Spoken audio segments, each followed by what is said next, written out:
What's going on, guys? This is Rob. If you guys enjoy my content, make sure you hit the subscribe button and make sure you hit that little bell so you never miss out on my sexy voice. Okay, so we are getting into Spider-Geddon. Now, here's the thing. This is Edge of Spider-Geddon. All right, for those people who are familiar with Spider-Verse, bear with me for a second because this is kind of a repeat. But for those people who are new to all this, Spider-Verse was a story originally written by Dan Slott. And it was literally just like this big multiversal crossover of the Spider-Man, dealing with like the Inheritors, Morlun, and different things like that. If you don't know who they are, not a great big huge deal. I have videos on Spider-Verse. You're welcome to go check those out and get a better understanding of it. But it was one of those things where it kind of took place like between two issues of Superior Spider-Man. It was kind of weird, but it was a really popular story when it came out. Now, what this does is it kind of builds on that, and it brings back a lot of characters that we're already familiar with. But Edge of Spider-Verse was the lead up to Spider-Verse, and Edge of Spider-Verse told stories of like all these different versions of Spider-Man that we'd never seen or heard of before. That was where Spider-Gwen was introduced, I'm pretty sure. Edge of Spider-Verse. That's where you got like Spider-Ham. Well, Spider-Ham had been around for a while, I'm pretty sure, but that's where Spider-Ham kind of made his return for the modern reader. Peter Porker, Spider-Ham is amazing. I'm so excited to see him in Into the Spider-Verse. Spider-Ham is so cool. I love the character of Spider-Ham. But one of the characters that was introduced was Spider-Punk, was Punk Rock Spider-Man. Of course, this is on Earth 138. And that's why Spider-Geddon, it is standalone. You don't really have to have read Spider-Verse in order to understand it, but it doesn't hurt because a lot of these characters are making their return. So we don't really get origins here. Instead, I mean, we can call it an origin insofar as like, I'll explain it in this video. But it is kind of a cool thing here because in this version, in the Edge of Spider-Verse, it focused more on the original characters, and it didn't, I guess the origins of the characters didn't really focus on like their greater universes. What this does is it focuses on the greater expanse of Spider-Punk. Things like Eric Masterson, for example, with Thunderstrike. Now, this is kind of cool because this brings back Thunderstrike from the 1990s. Those of you guys who don't know, Thunderstrike, Eric Masterson was yet another person to become Thor. There have been like 3 or 4 people who became Thor over the course of Marvel's publication history. But Eric Masterson was like an architect or a construction worker or something like that, who ended up getting the powers of Thor. And then of course, that's the version of Thor you saw during the events of Infinity Gauntlet. It wasn't actually Donald Blake Odin's son. I mean, I guess it was, but not directly. It's kind of a weird situation. But in this universe, he is essentially just like a guy who causes problems. But the whole basis behind Spider-Punk's universe is it is a punk rock universe. So they're all like anti-establishment. So while he's basically like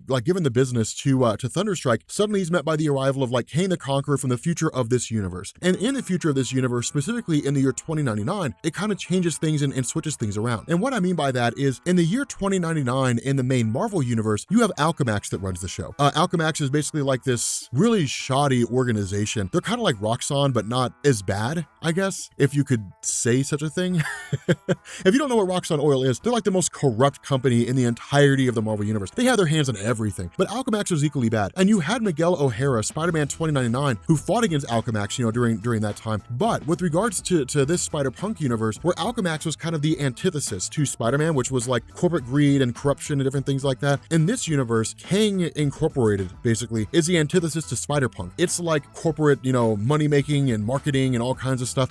It's basically like Hollywood run amok, and it's kind of cool because like it literally brings him directly into conflict with Spider-Punk. Because what ends up happening is is Kang basically says, "Hey, look, Spider-Punk, I know you're like anti-establishment, you're like angsty, and like every 15-year-old kid ever, but in the future, like we turn you into merchandise, man. Like we market you, man. Like we got TV shows. The comics don't make as much as the movies, but the movies, man."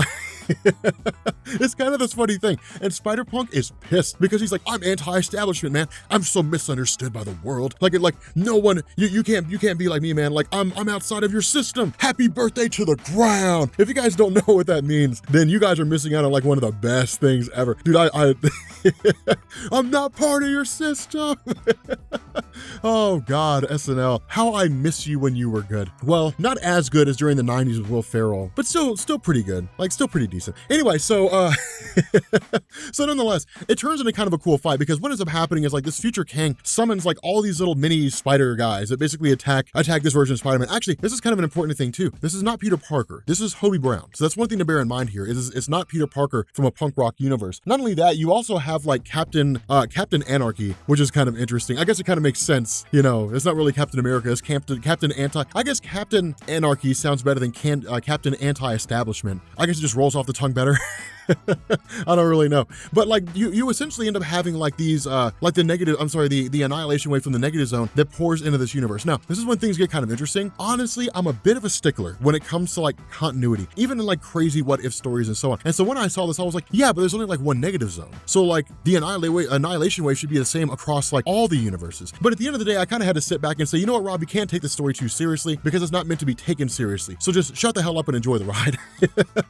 That's basically what I had to tell myself. And it's entertaining. It's really, really cool because like with Spider-Punk come like all these little spider guys that are trying to attack him. Little spider blimps is what I'm going to call them. Like they're like little, what is it? Chibi Spider-Man? Is that what you guys call them in the anime, the Japanese cartoon things? The little like mini versions of people? I'm not really familiar with it. I don't really know. I know that there are some people who are part of like the Japanese cartoon community who are just like, this anime. You know, I have a hard time differentiating between the two. Like I always kind of saw them as similar, but again, like that's outside of my wheelhouse. So again, I'm not really huge. Well, except for Dragon Ball. Dragon Ball was like the best anime ever. Okay, we'll call them anime instead of like Japanese cartoons. You know, I know people are just like, just give in, Rob. Just stop resisting, Rob. Just call them animes, Rob.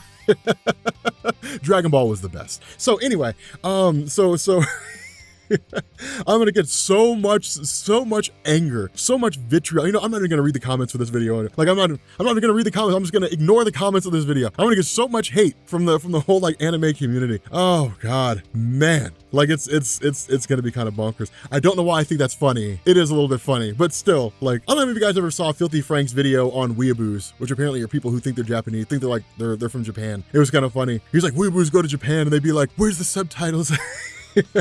I'm sorry, we're totally off topic here. Okay, back on topic. Gordon, do not cut that out. Back on topic. Okay, so here's a cool thing. So what ends up happening here is you end up having Spider-Punk who goes to Captain Anarchy. And Captain Anarchy's whole thing is, I need the tape. I need the tape to like set the atom bomb off and to have him do his thing. And it's kind of ambiguous at first because it's kind of like, okay, what does a tape have to do with anything? And so ultimately, once he accesses the tape, he ends up racing off to where really has Captain Anarchy hold off, you know, Kang from 2099 or whatever, and then races off to see like Bruce Banner, punk rock Bruce Banner. And it's like, okay, this is kind of cool actually, with like the mohawk and everything, you know, and like punk rock Salt Lake or whatever, Salt Lake City or whatever that was, like, what is it? Salt Lake City Punk? Is that the movie that it was back in the day with like the punk rock community and so on and so forth? I don't know. They were all just sitting around listening to Sublime talking about how everybody's like establishment now and so on and so forth. They were hipsters before they were hipsters. And so like he ends up showing up here and then basically talks directly with like Bruce Banner's like, look man, like we kind of have to work together here. Like I know you don't want to do this again, but like we've fought together a ton of times and we face off against a bunch of enemies a ton of times. And this is a situation where I could legitimately die. So either you're in my corner or you're not. And if you're not, then fine, I'll just go fight myself. And so where Hobie takes off, you end up having like punk rock Bruce, who puts the tape into his tape player because, you know, I guess if you're outside of the system, you don't listen to MP3. So he listens to the tape player and basically like the punk rock music brings out like punk rock Hulk. And let me tell you something, he looks badass. He's got like a metal tattoo on his arm. He's like, yeah, man, hardcore.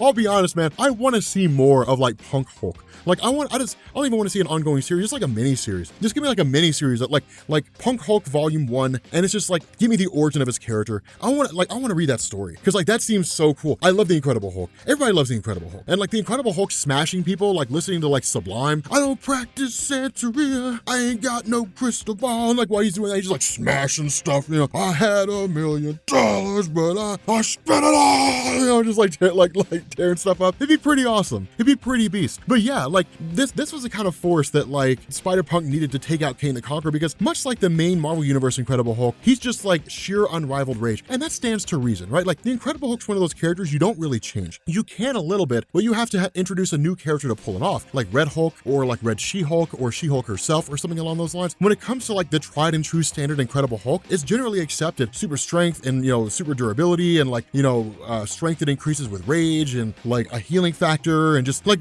just an absolute force of nature is what the Incredible Hulk has to be. Any deviation from that and people get pissed. So like you can't really like mess it up and screw around with it too much. But again, like Kang's defeated quite readily, at which point Spider-Punk is met by the arrival of Spider-Woman, and she's like, hey, so like we have a problem again and we kind of need to team up in order to take care of it. Now here's the important thing, is there's a passing comment that's made betrayed by Kang. And he basically says, you, Hobie, die at a very young age. And the implication here is that Hobie will actually die during the events of Spider-Geddon. So it is kind of cool. In reality, the story felt like it was written just for the sake of having it written, and that was really about it, but it does work. And it's not really a great big huge deal. So of course he ends up siding and says, yeah, sure, man, let's go for one last ride, and jumps into the portal and then whisks into wherever it takes him, presumably alongside the rest of the spiders during the events of Spider-Geddon. But with that being said, guys, we're gonna bring this video to an end. If you are new here to Comics Explained, make sure you guys hit the sub button to become part of the Rob Corps. If you guys enjoy this video, make sure you drop a like, and yeah, I will catch you all later.